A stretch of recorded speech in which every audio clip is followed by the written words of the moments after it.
Yorana à tous! Après avoir abordé le thème de la vaccination contre la grippe, et Actu vous retrouve aujourd'hui pour vous parler de cette maladie et des gestes barrières à mettre en place pour se protéger. Écoutons tout de suite Dr Jérôme Debacre pour en savoir plus. Yorada Mehiyata! Aujourd'hui, donc, on continue à parler de la grippe, de cette maladie virale qui, chaque année, fait son apparition en Polynésie française. Les signes de la grippe sont des signes assez classiques, assez banaux.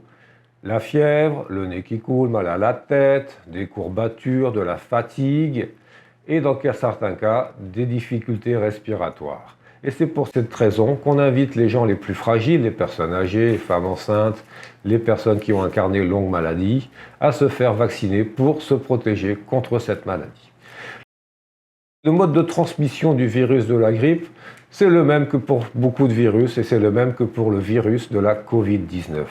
C'est une contamination interhumaine, soit quand on se parle l'un à l'autre, donc les petits postillons, soit quand on éternue, qu'on touche son visage, qu'on se mouche, on ne se lave pas les mains et quand on touche quelque chose, on dépose le virus qui pourra être ramassé par quelqu'un d'autre et contaminer ainsi quelqu'un d'autre.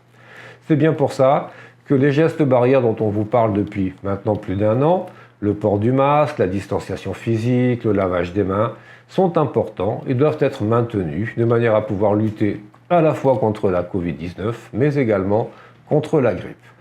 Les personnes qui tomberaient malades, qui commenceraient à avoir de la fièvre et des petits signes qui peuvent évoquer à la fois un Covid ou une grippe, je les invite à consulter leur médecin traitant de manière à faire la part des choses, de pouvoir savoir si c'est de la grippe ou si c'est du Covid.